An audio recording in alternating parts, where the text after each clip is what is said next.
go by these in Juneau. And that's on the ferry left from downtown Seattle, literally right across the street.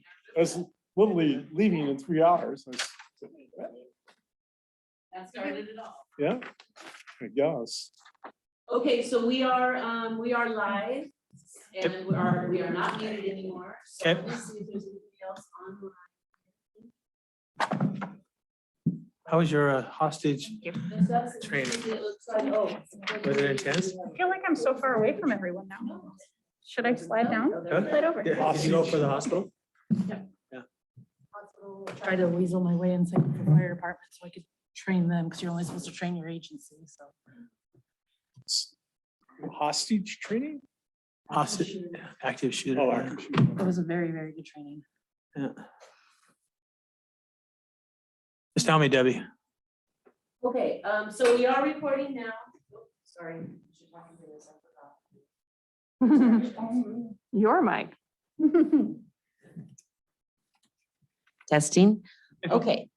Welcome, everyone. In order for the people who are listening via Zoom to hear us and everybody on the radio, you need to make sure that you speak into a mic, and the mic is on when it's green, like the one right there. If it's not green, it's not getting you. So move a mic right in front of you if you can, and please use it. All right. I'll set it up for you. Go ahead. Hey, thanks everybody for being here. This work session is just a casual discussion about childcare in Petersburg. And at the assembly meeting on Monday, we narrowed down from our 6 potential topics of discussion to 2 of them. The first one is early childhood education task force, which has been part of the discussion that's been going on over the last several months. And the other item that we had added to it was, what can the borough do to help with childcare, with the childcare conversation and sustainable answers to future needs? I think both of these things are very important. People are probably tired of me talking about childcare in Petersburg, but I'm still committed to seeing if we can push this thing down the road to make it more sustainable in the future and figure out ways to fund it. If the borough can be involved in some of that stuff. And I want to thank Assemblymember Tremblay for helping get this list narrowed down, because I was out of town and I struggle without having a piece of paper in front of me, and Chelsea made it happen for me. So let's just start with the first one. Maybe we should go around the room and say who's here, just for the folks at home. I'm Jeff Mucci. I'm on the Borough Assembly. Dave Kessinger on the Borough Assembly. Chelsea Tremblay, Assembly. Becky Turland, I am with Petersburg Medical Center and also with the Share Coalition. I'm Joni Johnson with the Petersburg Community Foundation and the Share Coalition. I'm Katie Homeland. I'm with Good Beginnings Preschool, Kenderskog, as well as the Share Coalition. Thank you. So there's no real formal way to do this. Oh, sorry, Phil. Totally fine. That's great. Sorry, Phil. I'm good. I know, I'm good sitting back there. With, Yeah. Sorry, Phil. Phil Hofstetter, the PMC. Yep. Thank you. And thanks for everybody who's in attendance tonight. There's no real formal setting for this. Like I said, the Early Childhood Education Task Force is something that's been talked about. And for me, this work session is just like a long series of meetings that has gone on. And I wanted to have it before the budget process started.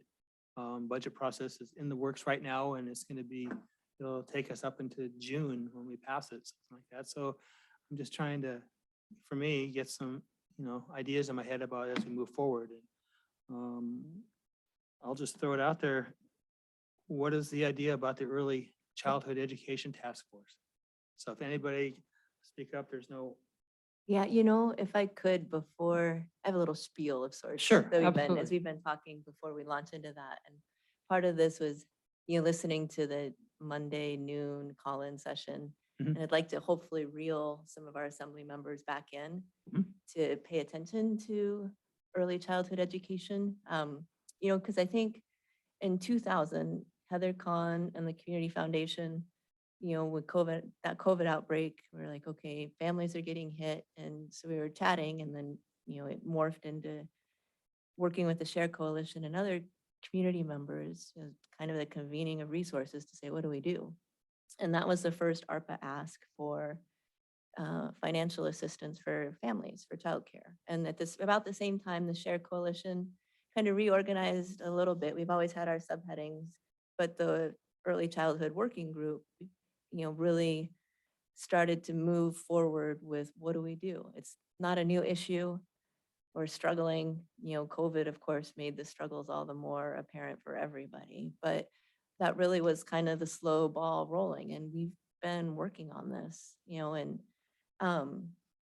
and I think this last year, Becky and Julie with the Petersburg Medical Center received a Petersburg Community Foundation grant to do a survey of the early childhood families, so 0 to 12, as well as providers, to kind of try and give a picture of what conditions are here. And, David, well, hang on, I'll get to that.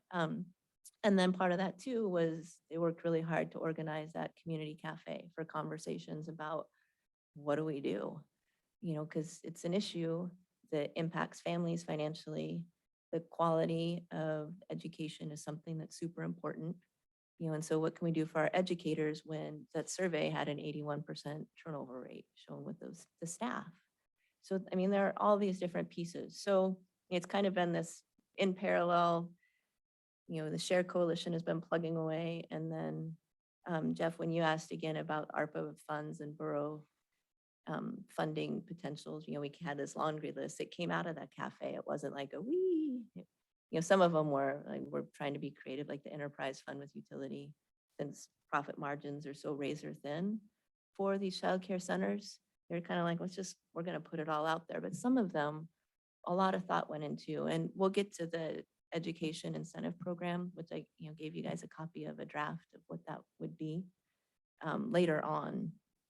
So I guess I'll pause there for a moment, just if there are any questions, but I just kind of wanted to lay that out there, that this isn't just a willy-nilly, like we've been working away at it. Yeah, no, for me, I understand that, the original list that was put together for me kind of came off that community cafe thing. I saw those things on there. But, the assembly decided to just go with these two for now, and we'll go with that for now. Oh, and it's great. And we appreciate that the conversation is continuing. And I think Becky was going to hit on, the cohesive early childhood group, like for-profit and nonprofit too. And then we'll hit the task force. Yeah, that was one topic that we did want to bring up, just because it's an industry issue. It's not a for-profit or nonprofit issue. And when we target one side or the other, it's kind of putting the parents also that are choosing where to go. And we want to make sure that when we move forward, that this is a industry focus on early childhood education and daycares or childcare. Just also trying to, I guess, also patch some issues that may have been out there before between, the two sectors, and moving forward, just continue to work as one industry for the betterment of our children and our community as well. Parents should have the option of where they want to go, profit or nonprofit. Profit does not make that much money in the industry anyways. So when we look at things and moving forward, we would like to focus on that as well.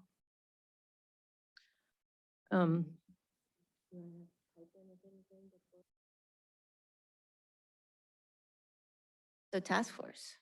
Yeah, the task force. So that is something that we, as the Share Coalition, our subgroup here, really would like to see happen.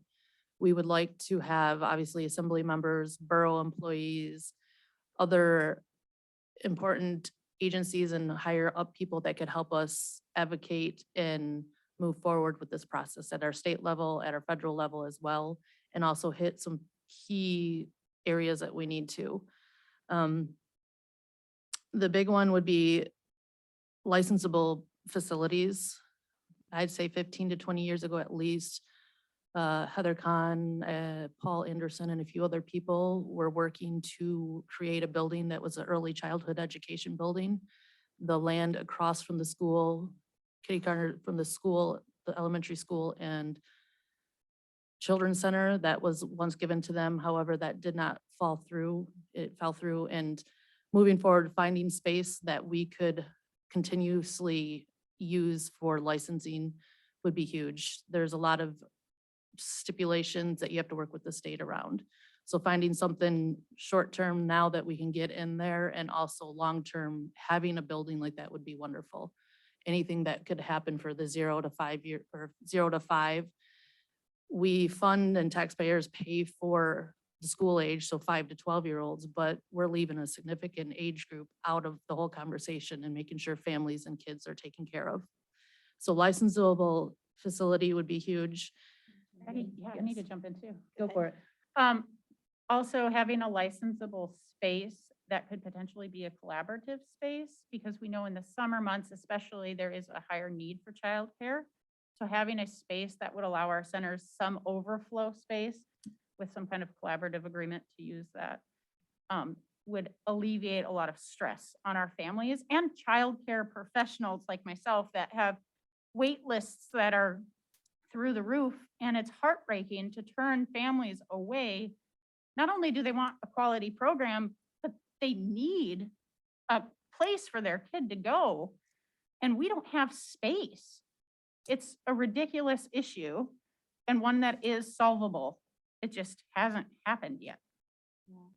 And I wanted, so the task force, really and truly, it's like a way to try and be more strategic, because we have the ideas, but there's only so much power in the Share Coalition Early Childhood Group to affect change. And so really it's this effort to try and bring in other resources from within our community to come up with a strategic plan. And Dave, you had mentioned the economic impacts of childcare, and that's something that, is kind of on that list that we keep talking about, is important to show, as we're making the case for supporting childcare in Petersburg, in our community, of like, what are the economic impacts, and so the Children's Center was closed yesterday, I believe.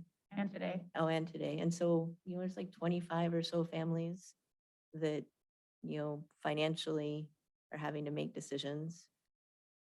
And it also puts, my own employee was wrapped up in that because she did not have care for her young child, which meant that I canceled all of my meetings for the afternoon so I could cover for her. And so now I'm missing out on really important family meetings. to Cover for an employee. And I mean, no fault of her own, and but she's not the only one. There's 25 parents now, and the ripple effect through their workplace. Somebody else has to pick up the slack. Because the work we do, especially as a child, we can't do that from home. We can't do that virtually. And I know if you're at the grocery store and that's your job, you can't just like phone it in. You have to be there. So the ripple effect of a closure is huge. Yeah. Have you guys, I'm sure you could probably list the top 5 businesses, whether they're business or public or whatever, that most of your kids come from. Medical center. Medical center, school, borough. Those are the top 3 for Those sure. are the top Those 3. are the top 3 for sure. But So my only recommendation would be make sure that every one of those has representative there, because I mean, that's impacting their ability to operate as well too. Well, and that, go ahead, Chelsea, sorry. Just that I think we're collectively in agreement that we need the task force, at least the people in this room. And so for me, the idea of selling it to both the public for getting more involved and the rest of the assembly for making it move forward would be coming up with lists of possible subcommittees or specific topics that the task force would be working on. And I see the licensable space as one of those, like, that's a very specific, highly actionable thing that if we just had a group of people from these different agencies getting together regularly on that topic, hopefully it could start to move stuff along. So I'm excited to think about what, if we can use this time, because I think we're trying to keep this about an hour. So I'm interested in if we can come up with a few, I know I have some ideas. I'm sure even just the items that we removed from the agenda for this evening, like the education incentive program, that's something that could also, I guess, be a topic, but I'm interested in, for me, a specific subgroup would be the state policies, state, maybe federal policies too, like having people specifically, like that's their job, is to research all of those and get into the nitty gritty on what those changes could be if we want to advocate for those. That's its own project, if that's going to be a part of this conversation. Am I wrong in thinking that that's No. a good goal for this evening? Yeah, and I think, the task force idea of, we could go through the laundry list, but it was to be strategic, but there are some identified tangibles that we could do without too much work, I think. And then there are those longer term, advocacy value shift, when we're talking about valuing early, 0 to 18 educators, not just, the K-12 group. So, but part of that is, coming here with this task force idea or having this on the agenda is who brings a task force together? I can wave my director's wand, but that is wishful thinking. Would the task force be, would that be part of the share coalition, like a subgroup of the share coalition? We Or need- would this just be a separate entity? We would need I'm more. getting flashbacks to the visitor industry task force. Yeah. That was a Borough Yeah. thing. And so that Okay. was, Liz was the kind of captain of that ship. And so just be a matter of figuring out who that individual would be, but having it being within Borough jurisdiction meant that you have some kind of institutional Borough support. It's on public record, it's part of process. So that's kind of how I've been picturing that. I believe the visitor thing was a PEDC thing, not Oh. necessarily the borough. Okay, And I think they would be an integral part of this discussion as well. yeah, I mean, I think I'm really excited about getting PEDC involved. thank you. Liz has so many hats, it's hard for Yes. me to keep them. What might help inform this decision too was Brian Holst, who is the director for Juneau Economic Development Council. I spoke with him 2 weeks ago, and he is very willing to talk to the assembly. And I mean, and hopefully Mr. Giesbrecht and some other borough employees would be able to listen to. And he said, if you could provide him with a couple of windows of time, he would make it work so that he would be able to speak with you for an hour or a little longer with questions. And he'll be back after March 30th. But that's kind of like part of this vision of how we can hopefully Yeah. move this along.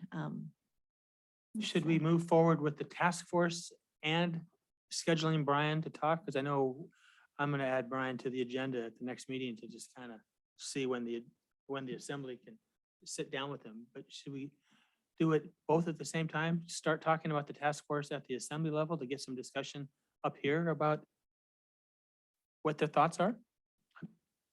I would say yes. I would like to see it come from the assembly level moving forward, moving it further. Our share coalition is a small group. I mean, it constantly is fluid and moving and changing with people, but our share coalition, our subcommittee definitely would be involved with it, but I can't see the share coalition itself heading a task force. Sure. We wear so many hats already that it would be nice to have some stability and somebody that can pull through and do it. So what you're looking for is something that's borough sponsored, has representation from the hospital, the borough, the schools, Chamber of Commerce. Chamber of Commerce, PEDC, whoever, all of you guys, more or less. I mean, that's a lot of people right there. Well, the visitor task force, again, PEDC, not Borough heading. It really was like, when I was on, I wasn't on assembly. I was just a person in the industry. And so having, and that's part of, there was an initial meeting when we were forming that there was like a core group of people. And then from there, people Mhm. worked 1 degree out because,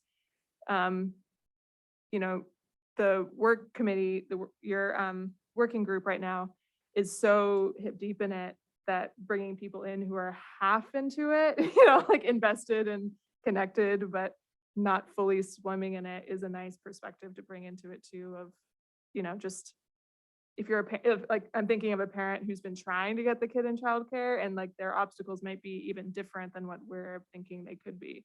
I'm thinking of odd hours, we have like, so yeah. Anyway, just an idea. Do we want to bring more topics for the more possible subgroup ideas for the task force? Do we want to brainstorm that right now? Or is that something that We don't, I think we just need to decide if we're gonna do a task force and how we set it up, and then the task force can, the people that are, you know what they're talking about more than I do, can figure out the particulars of what they need to do. I just want to see some structure. I think we come out of here with a recommendation to the assembly on the structure of a task force and just say, hey, look, this is what we want them to do. They're gonna meet, and then they do what they're gonna do. And yeah. then they take it from there. I guess I'm kind of thinking of it as a sales pitch, like we need a little, you need a little meat on the hook, you know, to get people to Well, buy it. I don't So, think You don't think, I think we have enough votes Mm. to get, you know, in the assembly level, just to say, yeah, we're gonna do a task force. Yeah. But I guess I'd like to ask Debbie, since she's the expert. how does in all that, yeah, things how borough. are we? Yes, all things borough. All things process, yes, please. Well, what's your recommendation? For forming a task force? Yeah. I would say that one assembly member should ask me to add it to the next agenda as an action item. Somebody makes a motion and seconds that the assembly will seek letters of interest for a task force for early childhood education. If it passes, if you get 4 votes, then we advertise for letters of interest. It would be nice if the assembly at the same time decides they want it to be a 10-member board or whatever it is. And we would like these people to come from these different sectors, which I've written down all the things you just talked about. We could, put that in the motion and then advertise for letters of interest. And as they come in, appoint them at meetings. So Right. it's going to take a little time Right. unless letters roll in and you can appoint everybody at the next meeting. But then if there's a task force, then probably the assembly wants to assign at least one assembly member to be a part of that task force. And then the meetings of the task force will be separate from the assembly, and the task force will come up with a plan or plans that they would like to bring forward to the assembly that are concrete that the assembly can, weigh in on. I have a process question. Would a task force be subject to the Open Meetings Act as far as being able to meet apart from public notice?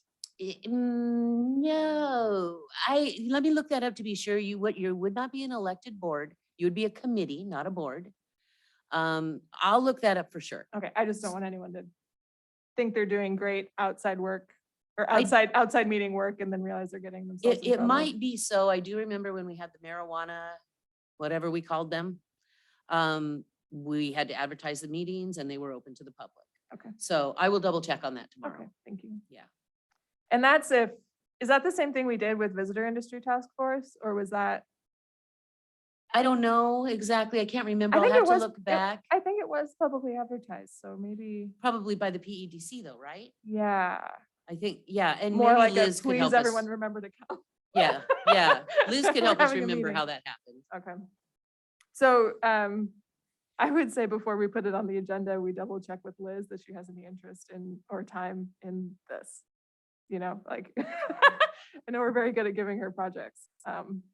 Well, we don't have to give Liz the title of running the task force. It could be one of you guys. It doesn't have to be, That's correct. it doesn't have to Okay. be a borough employee to do it. Okay, And actually, I think it'd probably be better if it wasn't, just knowing how stretched Liz is. And not to say that you guys aren't stretched either, but you guys have I guess, you have the knowledge. Yeah, Collectively. yes, collectively. Well, I mean, that's, that's, the task force. yeah, that's so I true. mean, We would need somebody to drive the bus. Yeah. We would need somebody to organize that group to get to where we want to go. But Chelsea, your idea of taking the other topics, things that everyone is thinking about that may help this situation and assigning them to a couple people or one person on the task force, for instance, all the legislation and what could be done at the legislative level to help this type of thing. That's a great idea. That's really what it's all about. Then the research gets done and a good product gets brought before the assembly for some decisions. Because I think that's where I've been personally, I feel like I've been swimming in circles a little bit on this topic at the assembly level, because when it's presented to us, it's at large and we can't necessarily talk behind the scenes too much about what is happening. And then when it all happens out loud, all at once at the same time, it's super messy. And so I'm interested in how to break it down into smaller chunks in a way that, if I know Jeff's working on the licensable facilities, then I can feel more free to be like, okay, then I'm the one looking at the state policies. And that's not what Jeff's doing, which is harder for us to do. As a group. Yeah. Does the task force have access to borough resources? So, for whether it's budgetary or working with Fred to put together an economic development assessment? I don't know. I mean, I guess it would depend on what the assembly decides. I think what would have to happen is you guys would have to form. And then if you needed resources, then you'd have to request them. Because it'd be pretty hard to go to the assembly and just say, hey, we need X amount of dollars now to do this. You'd have to have something specific. I mean, I know you guys have done a lot of this work already. So what I'm hoping is that you can get it in bite-sized pieces enough, because to go to the assembly level and to get anything done, it's got to be pretty compact.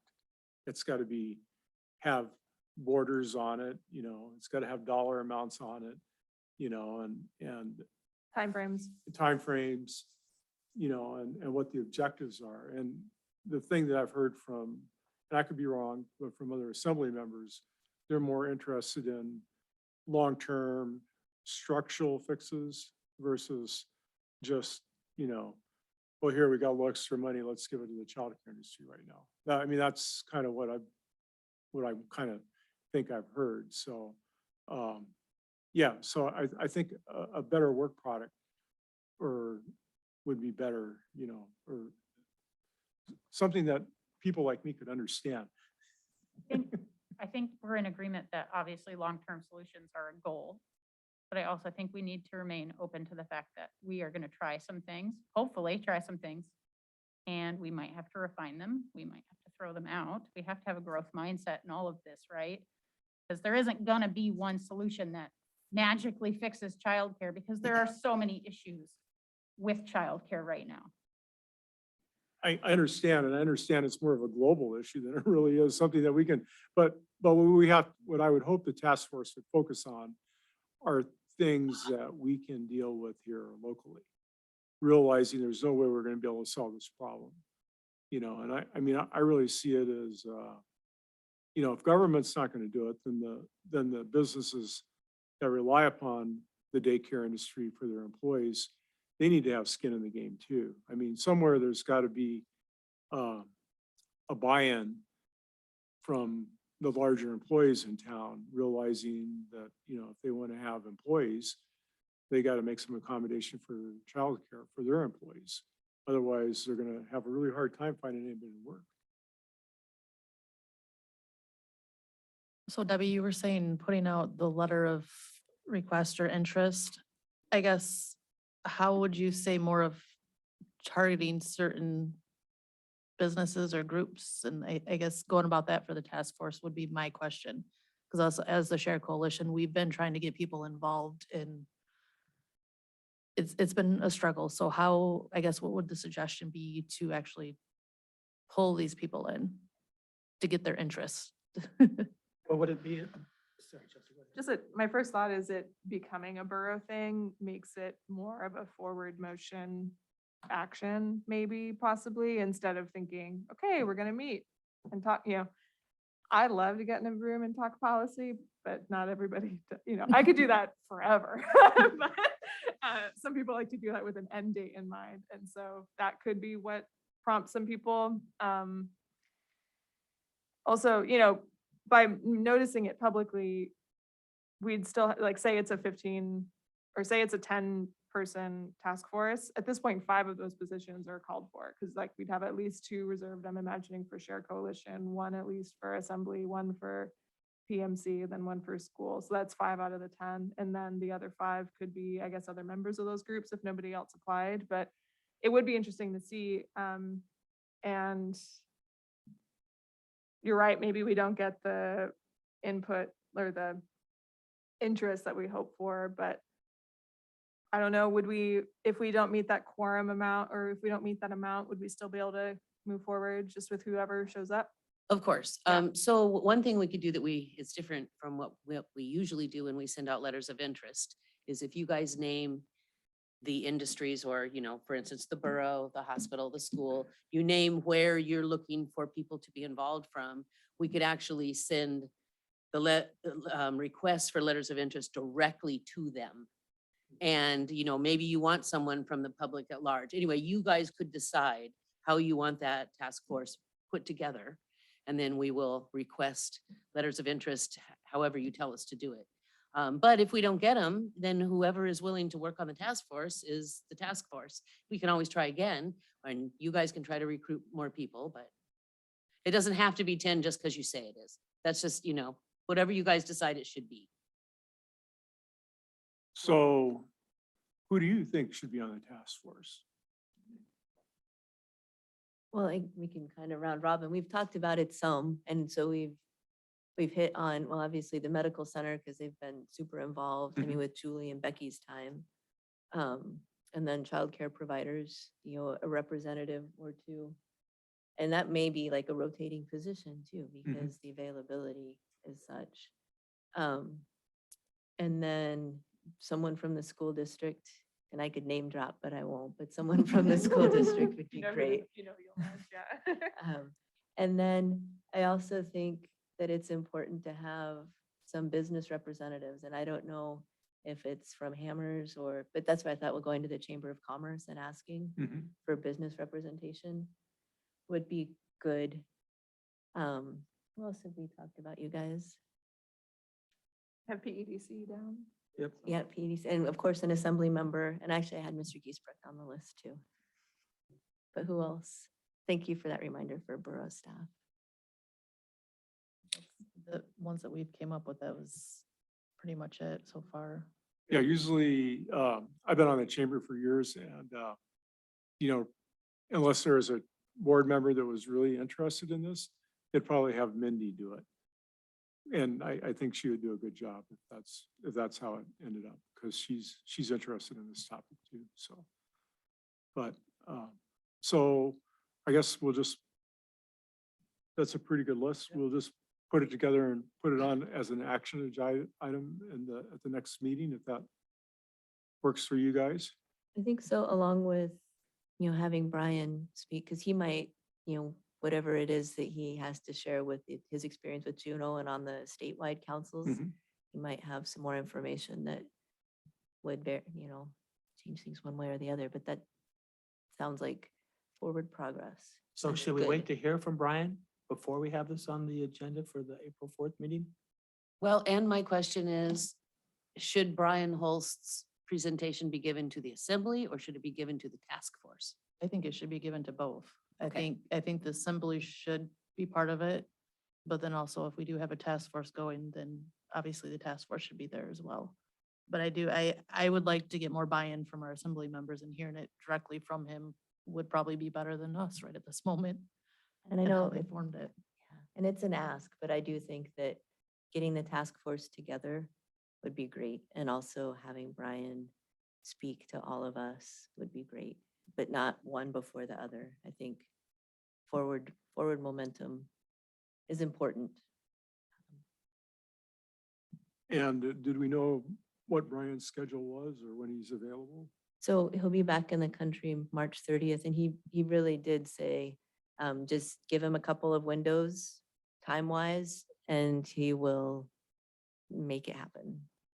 Would this be something that would be probably not good at an assembly meeting though, right? It's gonna take an hour. No, I think it's a standalone, and he's Zoom in, so I imagine that if folks are wanting to So- participate but not coming Good. here. Special meeting in an Or a work evening. session. Or a work Or a session, work yeah. session. Work session with the newly formed, right, Well, with the first with assembly, right. yeah. So was that the task, we'll put all the groundwork together for the task force at the next meeting. Right. And we'll come up with a list of who we're looking for out of the community, what organizations. And we'll have that discussion here. The discussion, I can already tell one of the questions is gonna be, how many people are gonna be on this task force? So you guys better think about that. We better come up with, Magic 10. Yeah, so, 10 people. well, right now I have 2 people from childcare, 1 assembly person, 1 with PMC, 1 with the school. Then we have 1 with chamber, then we have PEDC, then we have Steve.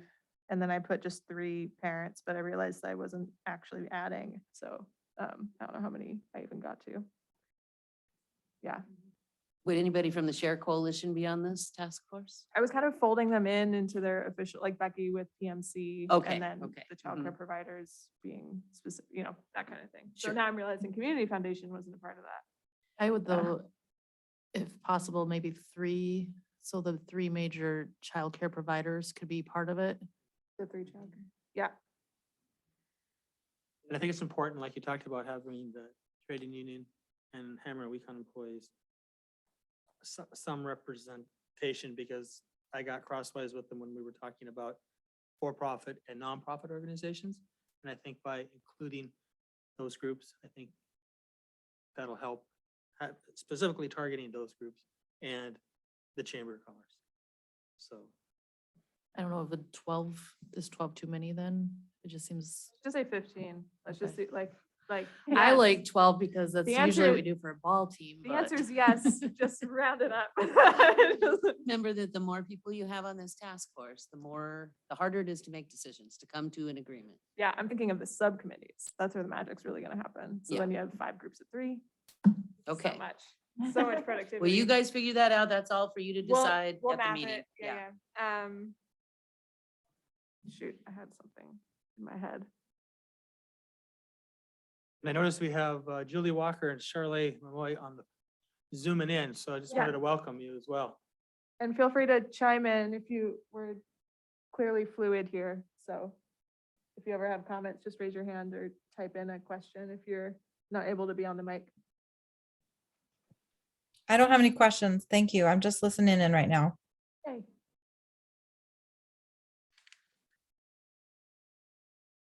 Thing to add there, Phil? I don't think so. I'm just listening in. Yeah. I mean, I think one of the things that task force can, I like the idea of the subcommittees and carving out like 3 priorities within the task force and then subcommitting those out. That makes sense. And then I think one of the things I hear about often is profit and sustainability. And the only comment I would mention is really looking at that, because when you define profit, for example, with childcare, it's not one-to-one. It's the profit comes to the organizations like PMC that has the availability and keeps people here. And also there's retention and then there's recruitment that are really, I think that if we do something here and the borough is going to be providing some funding for it, that should be part of the metric. So whatever we do, there should be a real clear metric of what we do before and then what we do after, because that's going to lead into sustainability. Because 5 years down the road, someone's going to say, oh, well, it's not creating a profit. Well, how do we define that? And it's going to be really, I think, very, very important as we go forward. Yeah. Businesses.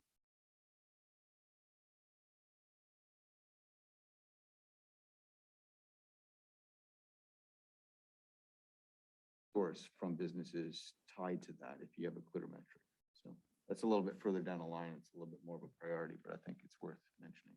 Yeah, well, and I'm glad you did, because that's also something I've been thinking about, where when it comes to skill sets, the budgetary organization is not typically, it's not my skill set. And, I think for a lot of us, it's one, I guess, quit just beating around the bush. It'd be nice to have somebody like that on the task force.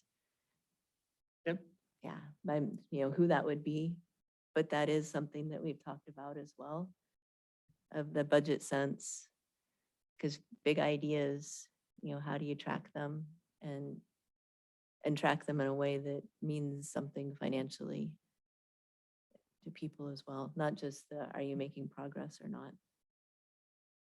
Had the borough manager on The- the task force. Yeah, the borough manager or Liz, either of those two are, do that day in and day out, so.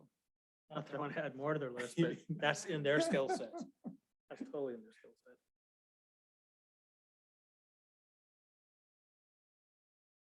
Anything else? Are we still in task force or should Sure. we shift to the bigger borough? Whatever question. you want to do. Because that does kind of make me think about the second item, what can the borough do to help with the childcare conversation and sustainable answers to future needs? I think what's hard about, a lot of things hard about this, but Becky, you mentioned the importance of looking at it as an industry as a whole instead of nonprofit and for-profit. But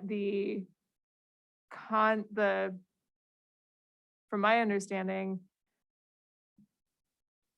getting to this point, even within borough discussions, talking about like funding groups is rather unprecedented by itself. Like we do have standard nonprofits that we include in our budget cycle, but we don't necessarily have businesses that we do, or, technically for profit. So I understand profits, like not really a good word for a treading water organization that provides a community service, but when it comes to the money question with the borough, that's just a like, am I wrong in that?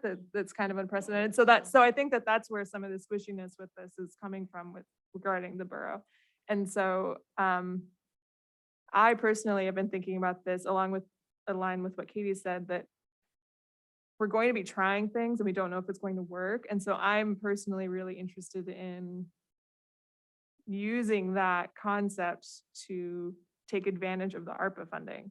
And so basically doing trial balloons with this funding that is open and flexible and can be used for this, and trying to see if something will work, knowing that it's time limited, because then we can have within our own community basically a mini study of like, did this work? And of course it's going to be really hard to, because all kinds of things play into why people keep a job or leave it or that kind of a thing. And so I don't know if it would actually be possible, but we could try to structure. So that's kind of been what's on my mind as we do this. But it's also tough. It's not necessarily fully sustainable, because if the assembly after those 3 years, we have that funding for longer, but if you say 2 years to give yourself a little wiggle room, the borough could then decide like, okay, we tried it and that's enough. And then that doesn't really answer the sustainable question. But the whole thing is so unprecedented that we're trying to get people on board with the concept, that's my way of seeing if we can wiggle it in. And so I guess that's just what I've been thinking about those things. It's kind of perfect segue then. Just Yeah. gonna say that. Drum roll. Please, yes. No, and that, from the childcare cafe conversation, the focus was really on how do we improve retention rates and the quality of the childcare education in Petersburg. And so the education incentive program, or that quality incentive program, it came from that as kind of an idea to try this, Juno Hart's program. It's modeled after that, where it's at an actual wage increase, but it was a definite, no way are we gonna give you a 3-year wage increase and then take it away. Like that's a morale buster when you're already, scraping to make ends meet. And so, so really this education incentive program, it was tied to education, the way it was put together. And a lot of thought has gone into it, and it's to incentivize early childhood training. And just to give you an idea, in town right now, actually I should go ahead and there are 3 different tiers. And the tier 1 is your current child development associate, your CDA, or some other equivalent credits. And then you go up, tier 2 would be an associate's degree that's related to early childhood education, or some Montessori Waldorf certificate, or other equivalent trainings. And then tier 3 is a bachelor's degree or higher related to early childhood development. And right now we have, and this is no reflection, negative reflection, it's just this is what we have is for right now in these 3 tiers. We have 1 at tier 3, 1 at tier 2, 6 at tier 1, and then the remaining are not in this tier program. And so when we think about 0 to 12 education, we're talking about educators because that's what they're there for. It did not just provide a safe place, safe shelter, they feed, they nurture these kids, but it's also, they're educators.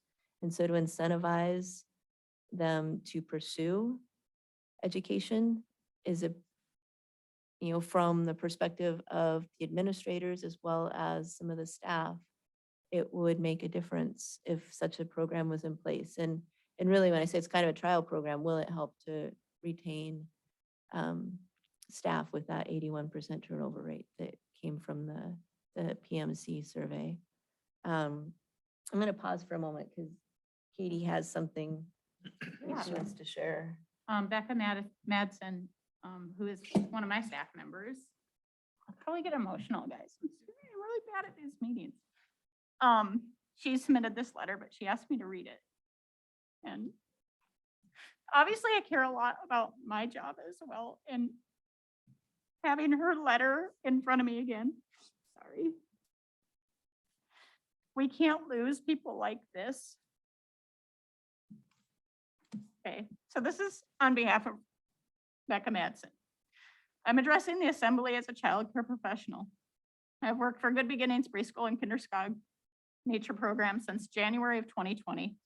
In my years with the programs, I've been an enriching, caring, and committed professional, even during the uncertainty and the stress the pandemic brought about. I can say that's all true too. She's been fabulous. However, I'm starting to question how long I can remain in the programs I care so deeply about, simply because the rate of pay does not adequately match the expectations of the job.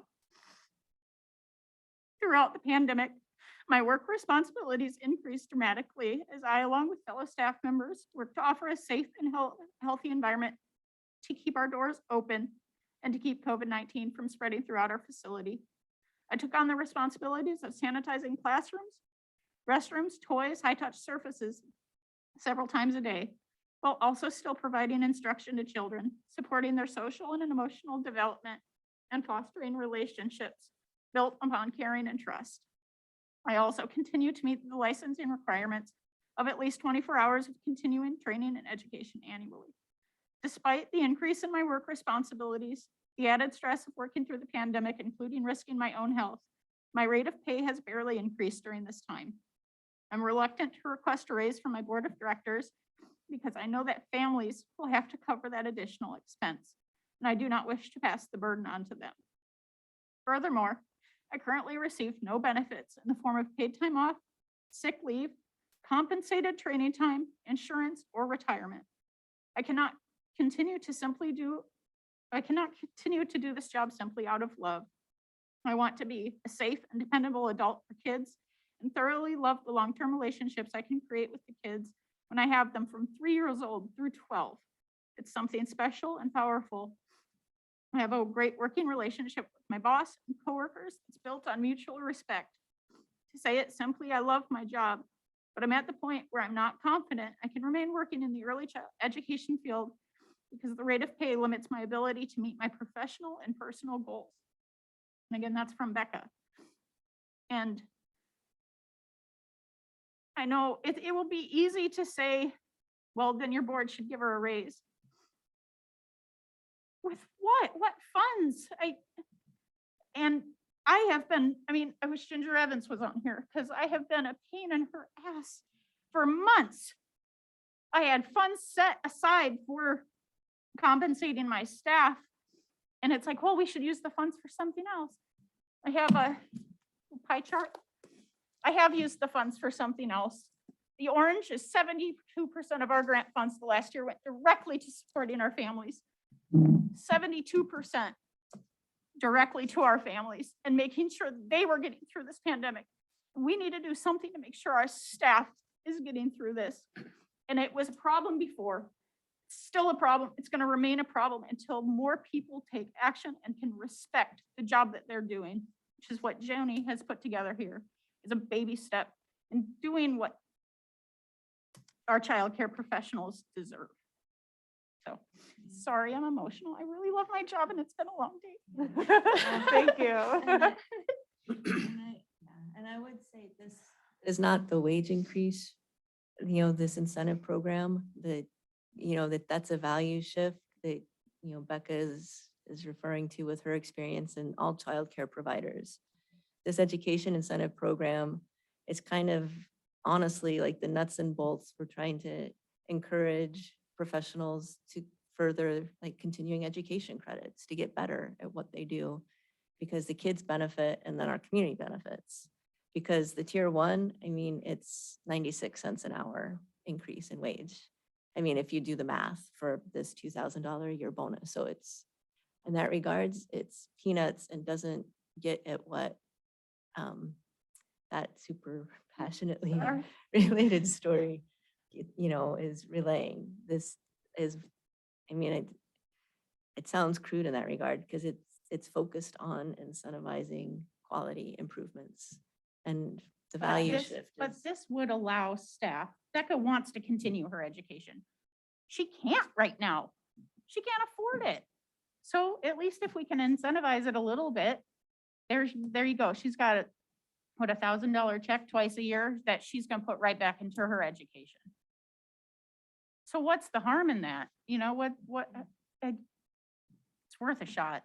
So, but anyway, so this is here. We could talk about it more, but it spells out what the model would look like, the requirements if you're going to receive the funding. The medical center has said that they would administer this incentive program, and the tiers are tied to the thread, so the state standards for consistency purposes. And there's and I say rough cost of 40,000 a year because those that are they don't have their credentials yet, but perhaps this would motivate them to do that basic. That would bring it up to 40,000 a year. So there's a dollar sign attached to it. This would be a good use with, as you were asking before about the ARPA fund, using this as a trial run with ARPA fund to see if it does increase and keep, the childcare employees there.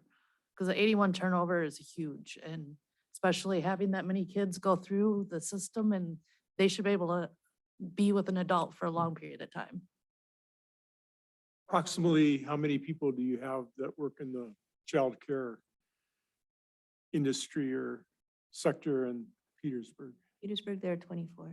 24. Mhm. And so if I'm right, what are the numbers that would correspond to the tier program that you have here right now? 8? So there's 20 people that are just basically, they don't have any training or anything. They're just, Well, they have training, They have- but they They have don't have training. they don't have the credentials. they don't have the I credentials. mean, they Okay, have I got to, it. is it 24 hours a year of training they have to have per the state? Who provides the training? We can take trainings however we see fit, and it's our licensor and the SEED program that determines whether those training hours will go towards our required amount of time. And is most of the training, do you do it online or? A lot of it is online, especially, the last 2 years, yeah. Right. I mean, I know the school brings in, We you know, have, people to Love to do do that. continuing education on yeah, a if regular if we basis. had the expendable budget to bring in a trainer, Right. I'm sure that's something that would be of value to us. Training hours go into CPR because I certify a lot of our childcare workers there also, so they're able to use that as part of their hours as well. And our trainings are also very different too. Obviously, the trainings for Kinderskog Nature Program are going to be different than what Charlotte requires. Like my staff has ice and cold water rescue training. Charlotte's staff does not, and that counts towards our licensing requirement. So it just kind of depends on what kind of program you're running. What's our outstanding ARPA, our ARPA funding, our balance? 600 and some odd $1,000, something in there. We haven't spent any of it. As far as I Yeah, know. that's a Jody question.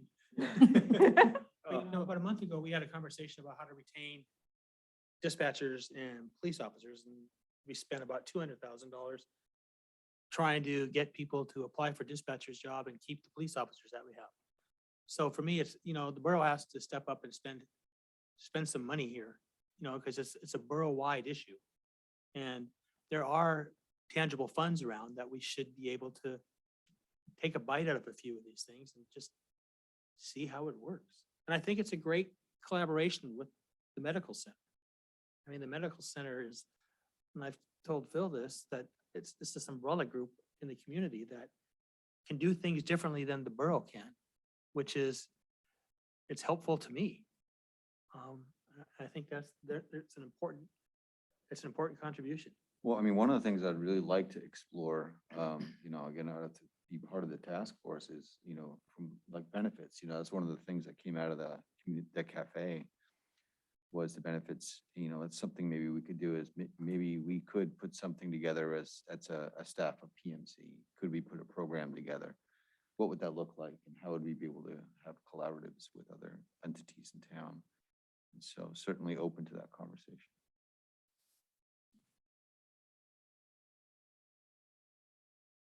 That's where hopefully the task force bringing those resources together to outside the box think is good. And then this incentive program is the one piece in the here and now that the Share Coalition subgroup will continue to advocate for as a priority. I think also worth mentioning maybe is like incentivizing our training so that we can be better educators for birth through, let's say 5 right now.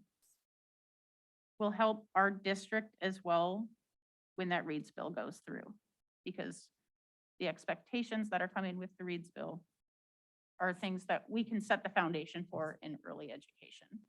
So that is where having a district person on our task force is a really important piece of it too.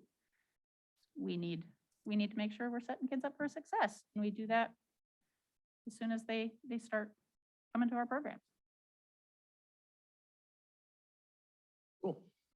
So the question is, okay, so we're gonna put, for rest of the assembly, the Early Childhood Education Task Force on the agenda for next meeting. Would it muddy the waters if we put the chair program on? We should wait till the task force meets. Okay. No, definitely. Okay. Definitely, not, yes, You're- no. The But incentive program. The incentive program. Yeah. Yes. I think it would muddy the water. Okay. I agree. don't know. I think we need to get the task force together, have some recommendations, come to the assembly, Yes. and 'Cause I think it sounds like our future meeting with Brian will help clarify the incentive program for the whole assembly. So if it's, because this is already put together, this doesn't need the task force's input. So from my perspective, I would like to see it sooner than later, but after the meeting with Brian from the assembly meeting with Brian, because it sounds like Just to here, yeah. Oh, gosh. Just to clarify that when Brian comes to speak, it's not about the incentive program specifically. It's how the Borough of Juneau has worked with Yeah. childcare. So this But it- probably won't be talked about much at all. It's more of how they organized, what they did. And that would be something else that'd be instructful for the task force to do, because I know SICA for years has supported childcare in SICA. And I don't know about other communities in Southeast, but it'd be very interesting to see what everybody else is doing, just to kind of give us a baseline. You know what we want to be better than? Well, Nothing like a good rivalry, yeah. not so, I mean, my big complaint for years in Southeast is we're islands amongst ourselves. And, sometimes if we shared resources amongst ourselves and ideas amongst ourselves, we might all profit. It's just like every little town has to reinvent the wheel all the time. So I find it instructive to see what other people are doing.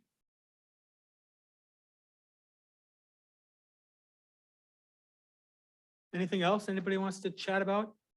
I think we've made great progress. I'm really happy with where we are.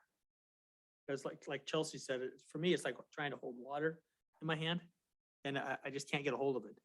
And I think the task force will help give some direction, to the rest of us. Because you've heard from one of our group that's not very supportive of it, and we gotta convince folks that it's a worthwhile endeavor. And, Well, thank you. I mean, because this is something that, we've been talking about, so the more recent conversation related to ARPA funding again kind of brought this forward. So it's high time. Thank you. My, Member Stan Gregor wanted to come, but he had to emergency work tonight, so, but he was, yeah. I'm excited, and thank you, like, I'm sure it was kind of frustrating to hear, some of the dialogue as if this work hasn't been happening behind the scenes when, it clearly has been, so thank you for your patience and understanding as, like, what gets filtered up to us is very different than what is typically happening at the ground level. So I think this is a nice meeting of factors. Okay, anything else, Julie or Charlotte? 1 hour. Look at us, we're so punctual. Thank you, everybody. Thank you, everybody, for an hour of your evening. I know everybody's really, really busy, but I just want to thank everybody. Thank you, Debbie. Jeff, this is Charlotte. Hi, Charlie. I just want to kind of echo what Katie was saying about some of our staff leaving due to the wages. I've had somebody tell me that the board just needs to pay us more, and doing our finances for the Children's Center, no, that's just not feasible without greatly raising the rates, and we know already how expensive childcare is. So I just, from the Petersburg Children's Center staff, I don't know if I can actually speak on my whole staff, but we're just really appreciative that you guys are even keeping childcare industry to the forefront of your, maybe not the forefront, of course, but keeping us as an agenda item in your meetings. I believe it's super important that childcare is stabilized and in a sustainable way. And I think it's a community effort.